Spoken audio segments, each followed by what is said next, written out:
I was downstairs in the basement, trying to unclog the drainage hole in the air conditioner when I heard the phone ring. Natalie was washing dishes in the kitchen, so I thought she would answer the call. I heard her pick it up through the ventilation vent on the second floor. "Hello, Katie, nice to hear from you. How long has it been?" I didn't like Katie. She was Natalie's friend from high school, and I always had bad feelings about her. Fortunately, we moved from Lancaster shortly after we got married. I wished it had been a bit further. Yeah, I thought so. 8 years really flew by. What's going on? I didn't like how this conversation was going, but I only had one side of the conversation. "Katie, hold on a second. Steve is working downstairs in the basement. Let me go and close the door. I'll be right back." I heard Natalie hang up the phone as she walked through the room to close the door. I crossed the basement and quickly picked up the wall-mounted extension phone. "Hello, Katie, I'm back. So, what did you want to tell me?" "Nat, there's a medical equipment conference in Lancaster next weekend, and guess who's coming?" "You're kidding. Both of them will be there?" "Both of them. They'll arrive Friday evening and stay the whole weekend." "How do you know this?" "Jared called me this morning and was dying to see you. He asked me to call and see if I could convince you to come to Lancaster for the weekend. It'll just be you, me, Jared, and Martin." I held the cloth at the end of the phone receiver. I really wanted to jump through the phone and grab Katie by the neck. What the hell was she suggesting? "I don't know, Katie. If I can get away, I'd love to come. I'll have to butter up Steve a bit. Once I find out, I'll call you back." "Do you remember how much fun we had at the last reunion when they were here, Natalie?" "You're damn right, I remember. Every time I make breakfast for the kids in the morning." "I can't believe you had the nerve to name that kid Jared." "Why not? Steve has no clue. He thinks Jared is his, even though they look nothing alike." Damn, this conversation was getting worse by the minute. I quickly ran through everything in my head and realized that Natalie and Katie had a fling with these two guys 8 years ago, and Natalie ended up getting pregnant with Jared. She passed off the child as mine and, naturally, never said anything about the affair. Now Natalie and Katie were planning to meet up with these guys again. "Katie, I'll call you back as soon as I can. If I can't stay overnight, at least I can come there for the day. It would be better than nothing." "Alright, call me as soon as you find out." After we all hung up, I had some time to think. We had 3 kids. Jenny and Lynn were in high school, and Jared showed up about 8 years ago. The 2 girls are smart and doing well. They study hard at school, and both are preparing for college. Jared, on the other hand, lacks motivation. He's not interested in studying or sports. I like Jared, even with his flaws. Natalie opened the basement door. "How's it going down there, Steve? Are you ready for some coffee?" "I'm almost done. I'll be up in a minute. I think I'm going to take a shower before doing anything else." After a long hot shower, I sat in front of the TV with the family. I tried to figure out what I was going to do. This wasn't a small mistake that Natalie made and regretted. It was something intentional that she planned to do again. I didn't know if I wanted to stop it and keep the status quo or if I wanted to fix it. If I decided to fix it, I had to figure out how. I felt really foolish because in 20 years of marriage, it never crossed my mind that Natalie could be involved with someone else. "Steve, I talked to Katie from Lancaster today. She asked me to come over and spend the weekend with her. Do you have any issues with that?" "No, not really. I'll be busy at work, so as long as my parents can look after the kids, everything should be fine, with one condition." "What's that?" "Make sure to take your mobile phone in case you have any problems." "Alright. Thank you, dear. I'll take my cell phone with me and promise that I won't have any issues. The Volvo estate never breaks down, and I can fit plenty of goodies for shopping. I'll probably leave on Friday morning and be back on Sunday evening. Is that okay?" "Sounds tempting to me. Have fun." Natalie went into the kitchen, and I overheard her calling Katie to confirm their weekend plans. She didn't seem bothered at all by the fact that she was cheating or that there could be consequences. I told her I wanted to do some work on the computer before going to bed and that I would get up later. It wasn't too difficult to find the website of the East Coast Medical Equipment Dealers Conference in Lancaster. Everything related to the conference was there. All the displays were listed with a floor map. They had a schedule of lectures and seminars with times and locations specified. There was a list of all the participants, along with their hotel room numbers. Jared Kramer and Martin Blank were staying in room 411 from Friday to Monday. I found their home addresses and phone numbers in Baltimore. I found a company that offered DNA tests by mail. The tests ranged from paternity confirmation to likely national origins. Most tests cost less than $100. Samples could be taken at home and mailed in with a check or paid for online. I filled out the application forms on the website and paid for 4 paternity tests using my PayPal. After printing out the collection instructions, I gathered everything needed to collect the samples. I printed a mailing label and prepared a padded envelope for priority shipping. I prepared several CD mailers and set aside a stack of blank CDs. Jared and Martin's wives would probably want a copy of the recording of the evening events. I worked at a corporate security consulting firm. My work schedule was flexible, but since I had some free time, I decided to take a week off. Another nice perk of the job was access to various equipment that I could use for gathering information. By that time, I had almost decided that my marriage was over. The fact that she had an affair 8 years ago and made me raise the child was bad enough, but the way she and Katie joked, making me look like a fool, was too much. I couldn't forgive that. Now she was doing it again. This was supposed to end it once and for all. The next day, I collected DNA samples from the children. They thought it was cool. Then I went to the bank and transferred almost all of our savings into a college trust fund for Jenny and Lynn, but I left $12,000 in cash. I set it up so that the trust would be secure from my wife or any cunning divorce lawyer. I took steps to cancel all credit cards and the joint account on Monday morning and opened a new account only in my name. I planned to lock up the house so Natalie would have to find another place to stay. I was sure she could find some legal way to enter the house, but I hoped that by then, I would have sorted out some other matters. We could figure out things regarding our son, Jared, later. Even though he wasn't mine, I felt some responsibility for him. I pulled into Seymour Schlamp's office. Seymour had been my lawyer since we moved to Reading. He was fair and hardworking. I liked him. I explained the situation to him as best I could. He pushed me to make sure there was no chance of reconciliation. In addition to the divorce proceedings, I asked him to contact Jared Kramer and see if he could do something about his son. I offered to pay $500 in retroactive monthly child support or have Jared take custody and raise him. The last option for him was to relinquish all rights to Jared so I could arrange for his adoption. I was sure he would agree to the latter. Seymour had everything he needed. I promised to send him photos and audio recordings that he could use. He gave me the office email address and several pre-addressed envelopes for paper materials. Betty Moore was the most annoying real estate agent I had ever met. There wasn't much I liked about women, but she was a hard-working, determined worker. I gave her a list of our house and signed several powers of attorney for her. I told her she would have to get all the signatures from Natalie herself. She laughed and assured me there would be no problems. I told her the locksmith would give her a set of new keys. The best fit for this job was a wireless video camera disguised as a smoke detector. I picked up 2 of them and grabbed 4 bugs as well. I also needed a clipboard, a set of company logo stickers, and 3 laptops. I filled out a replacement request for the faulty smoke detector in room 411 on the company's form. I would fit the computers and all the recording equipment into a regular suitcase. I took a small step ladder. There was a vacant room 311 at the hotel, and I booked it under a different name, just for Friday. It had wireless internet access. The mall had the best deal on disposable cell phones. I took 2 of them, just in case. My mom and dad moved to an old farmhouse near Lebanon several years ago.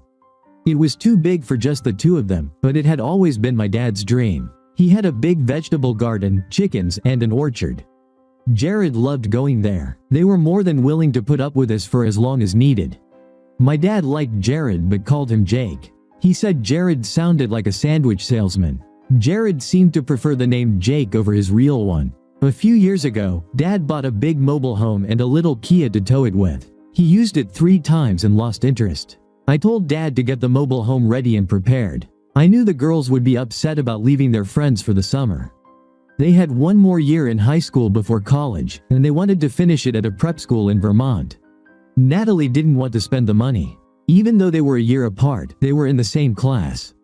Don't ask. I had no idea how Jared would take it. I'll deal with the school situation later. Right now, I had other problems. At least all the kids enjoyed being with my mom and dad. Natalie left early the next morning. She was in tears and thanked me again for letting her spend time with her friends.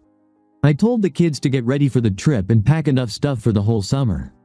As I suspected, the girls were thrilled. I told them to grab brochures from Burlington Prep School, and suddenly everything seemed bright. They took all their school clothes just in case. Surprisingly, Jared seemed excited about the trip. Jenny came up to me and just stood there. "What do you need, Jenny? Have you packed everything?" "Dad, I'm 17. I'm not a child anymore. Tell me what's going on. I'm not sure I understand what you mean. Do you have problems with Mom?" "I don't think that's something I want to discuss with you. If something were going on, your mom and I would try to keep it from you. Why don't you finish packing your things?" "No, Dad. I'm serious. This time it feels different. Lynn and I want to know what's going on. We feel like we have the right to know." I didn't want to talk to her about this, but I knew it would come out sooner or later. "Alright, I'm not very happy with the relationship between your mother and me right now. Things aren't going well for us. I'm not sure exactly what's wrong, but I know something's not right. Is Mom cheating on you?" I remained silent for a long time. "I'm not sure, but I think so." Jenny turned around and yelled up the stairs. "You were right, Lynn. What does all this mean?" "I'll let Lynn tell you better." Lynn was coming down the stairs towards Jenny and me. "Tell him, Lynn. Do I have to do this?" "Yes. He knows, but you still should tell him." Lynn looked down at her feet. Finally, she spoke. "About 4 months ago, I was skipping school with a guy from my lab class. We stopped by home so I could buy some CDs. It was a Wednesday, Mom's usual shopping day. I think you were at work in Boston. As we walked down the street, we saw a gold SUV pull up to the driveway. That guy, Floyd, who works with you, got out and Mom let him in. We waited outside for almost 2 hours until he came out. I waited another 10 minutes and went inside. Mom was in the shower and the bed in your room was messy. I left and went back to school before the day ended. When we got home, she cooked dinner. The bed was made and there was a stack of sheets in the dryer. I told Jenny, but she didn't believe me. 30 seconds passed without anyone saying anything. "Thank you for telling me, girls. It's something I never wanted to hear, but I'm glad you told me." Jenny noticed a tear in my eye. She grabbed Lynn's hand, and they went upstairs without saying another word. Dad showed up just as the locksmith arrived. While they were changing the locks, I threw all of Natalie's clothes, shoes, and personal belongings into 150-liter trash bags. The bags nearly filled the back of my car. After discussing with the girls, I decided to stay at work before heading to the conference. Centerex was a company that started at the local level but rapidly expanded nationwide. Their marketing experts did a great job finding potential areas for expansion, but the company couldn't train people fast enough to manage them, especially in management roles. They tried to persuade me to move to the new office and offered me several different locations, trying to entice me. Natalie refused to move and didn't even want to discuss it. If I stayed where I was, I'd be stuck in the same position forever. Moving would give me a promotion, more money, and some authority. I headed straight to the company president's office. "Can Mr. Turcotte spare a couple of minutes for me? I think he can fit you into his schedule." "Just wait a minute. I always liked Mr. Turcotte's secretary, and I think she felt the same way about me." George Turcotte came out of his office and shook my hand. "I hope you're here to give me good news, Steve." "Well, yes and no." "Helen, bring some coffee to the office and hold my calls for a bit." "What can I do for you, Steve?" "Firstly, I've decided that I'd like to be considered for one of the new managerial positions on site where you think I'd be most beneficial." "That's great news. If you don't have a preference, I have an excellent position in mind that I'd like you to take." "How would you feel about Anchorage?" "Believe it or not, it sounds perfect." "Are you okay with the first week of September?" "I think that will work. I'll personally handle all of that on Monday." "What's next?" "Well, I know this sounds strange, but I would like Floyd Cooper to be sent to work under me." George leaned back in his chair and started chuckling. "You found out, didn't you?" "I don't understand what you mean, George." I couldn't keep a serious expression when I said that. "Steve, no one wanted to tell you anything. I didn't like what was going on, but I didn't know what to do about it. If I fired Floyd, I was afraid you'd find out, and I didn't want that to happen. I decided it was best to try to keep it a secret. Unfortunately, Floyd Cooper has a loose tongue. He started bragging about his affair with your wife. His secretary, Tracy, came to me and complained when Floyd started showing everyone photos of him and your wife that he had uploaded to his computer. The legal department is working on something right now, but I've kept them on a short leash, trying to protect you. Now that you know, I can simply fire Floyd. It's damn sight more practical than spending money sending him to Alaska for you to fire him there. Fair enough. I had hoped to cause a bit more damage, but I suppose revenge is a rather poor method of control. I'll agree to whatever you deem fair. George pressed the intercom button.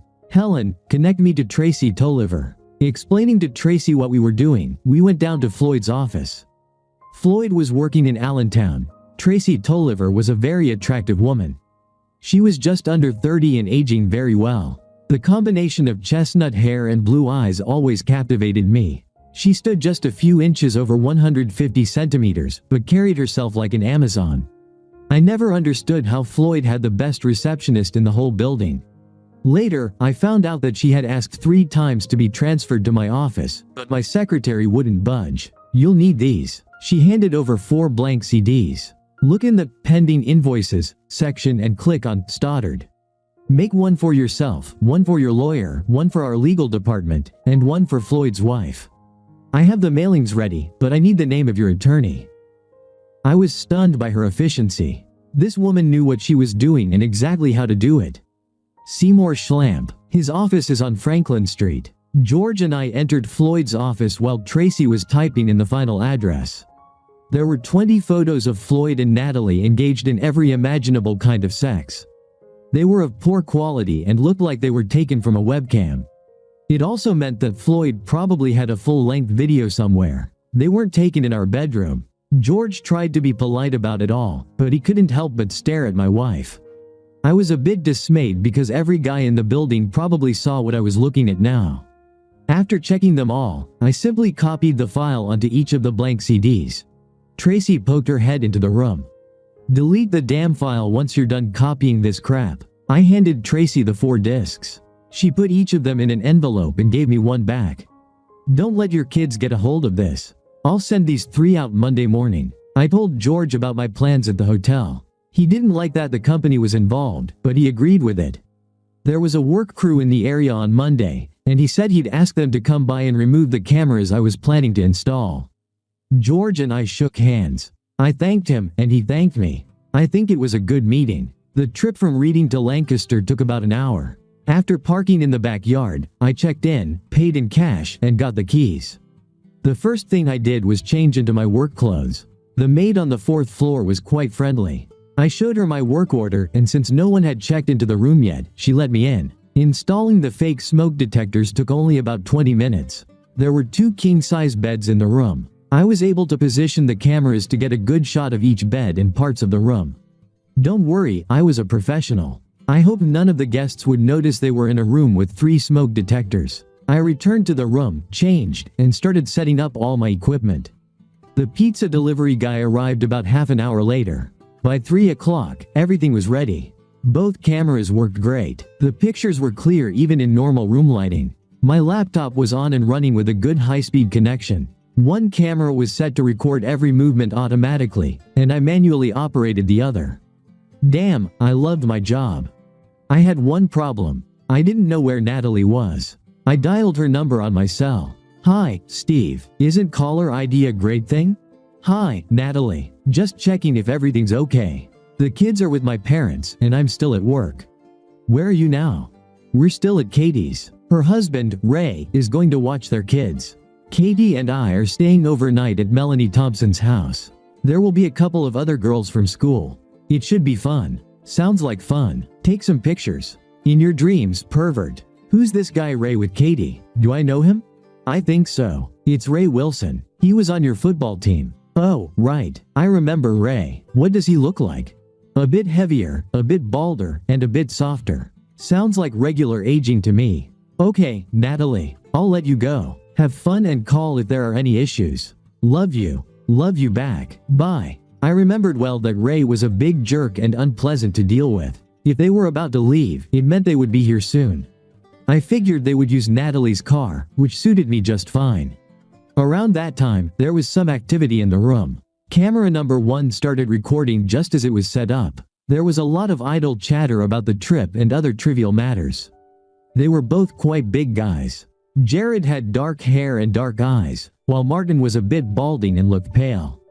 Both seemed to be in good shape. Bug registered Jared's mobile phone rang. Hi, it's the racecourse.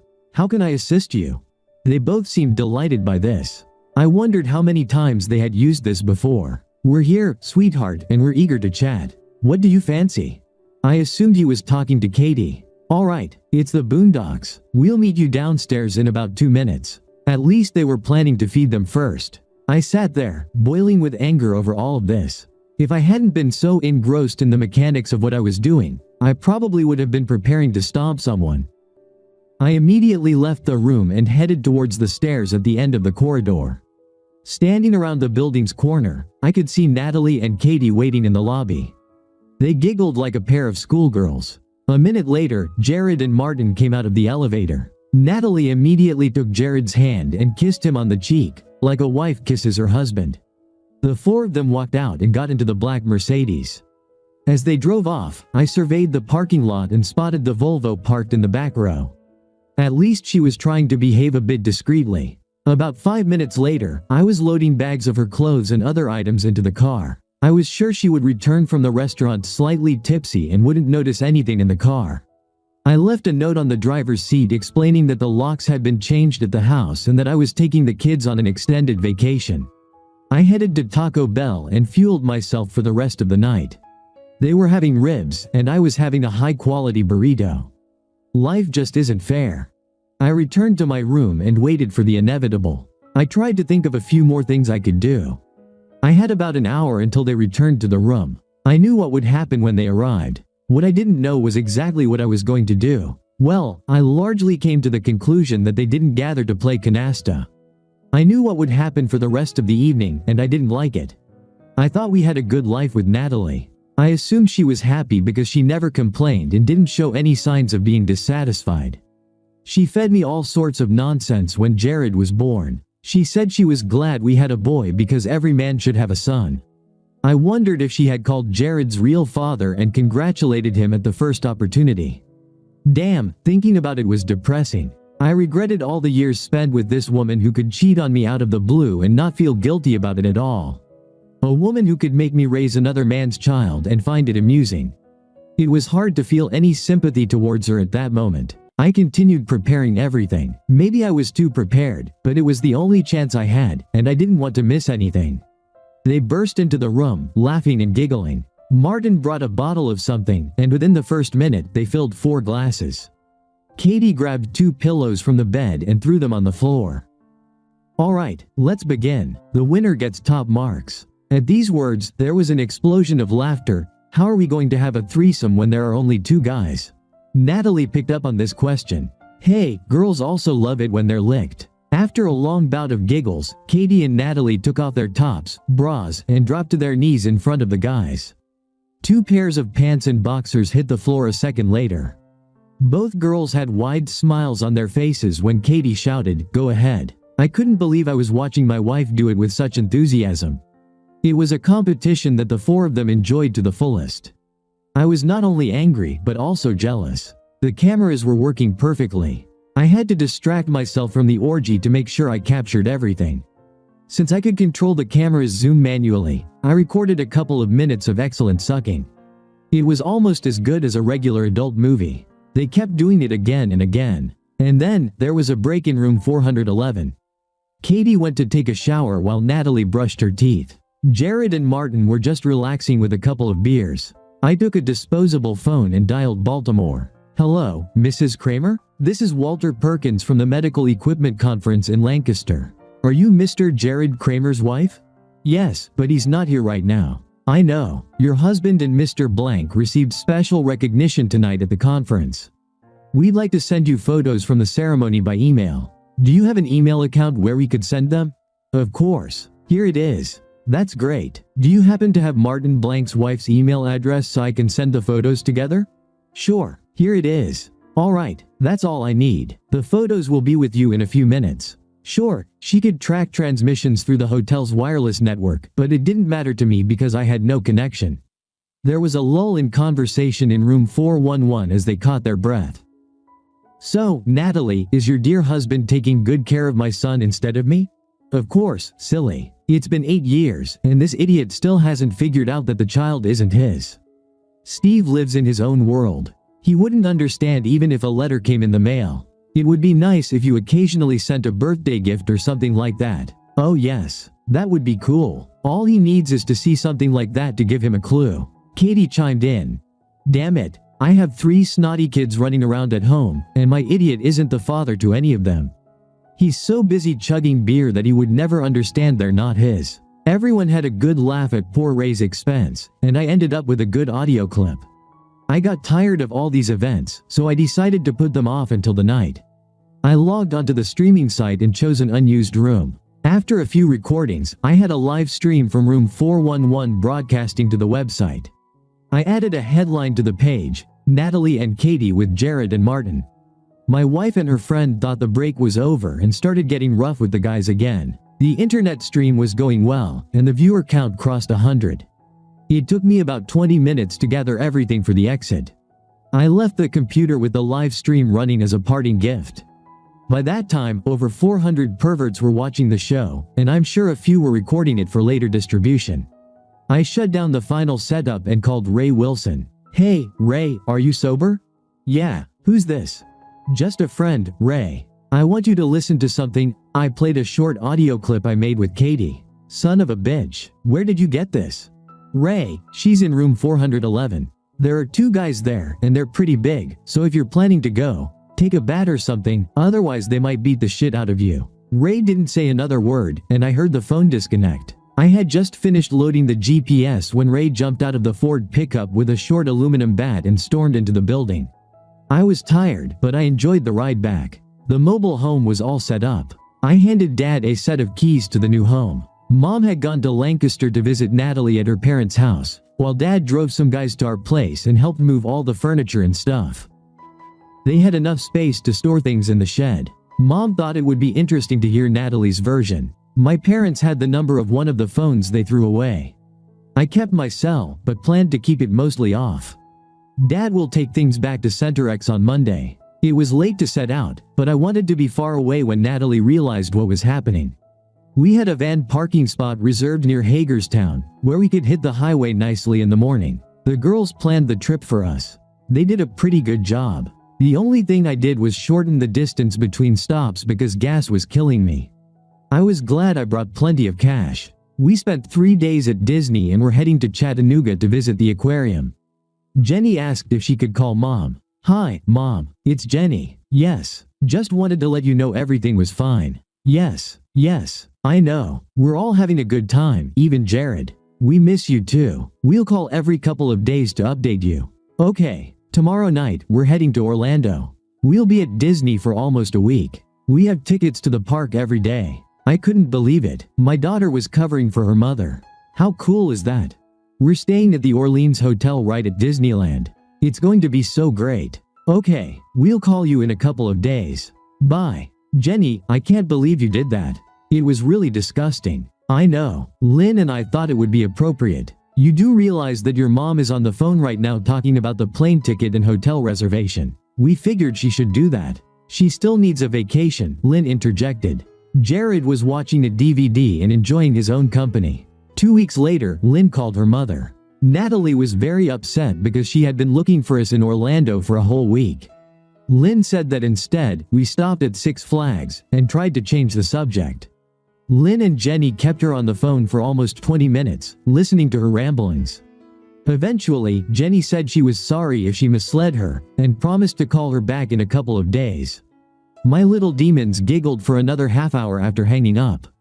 The next week was restless. We parked at the Smoky Mountains, and the kids were busy while I took care of business. Seymour delivered divorce papers to Natalie. She had no idea I was doing this until he showed up. He said she had a seizure.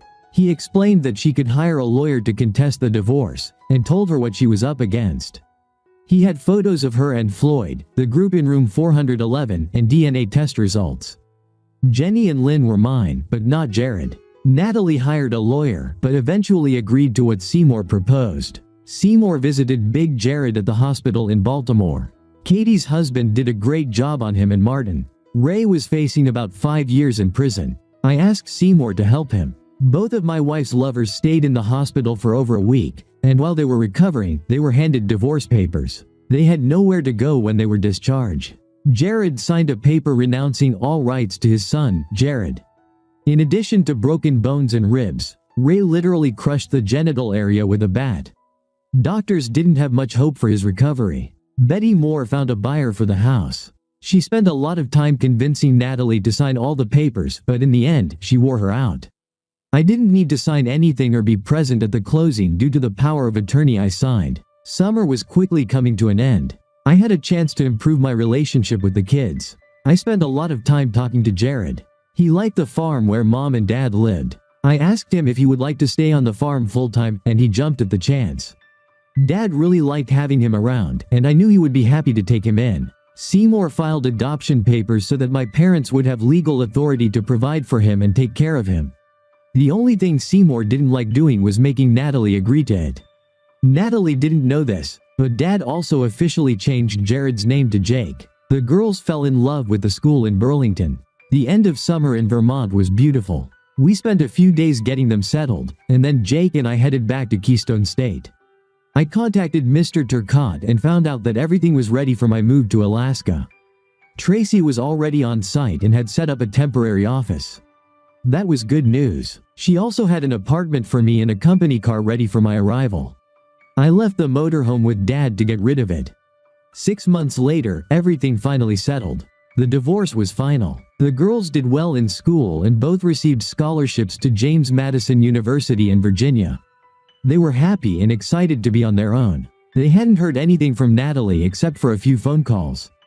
Jake's grades in school were improving, and he was deeply into his new hobby, raising chickens. One day, Natalie came to visit him. She was driving an old Ford Escort and told Dad that she had to sell the Volvo to cover divorce expenses. That was nonsense because in the end, I paid both lawyers. While she was there, Natalie insisted on calling Jake Jared.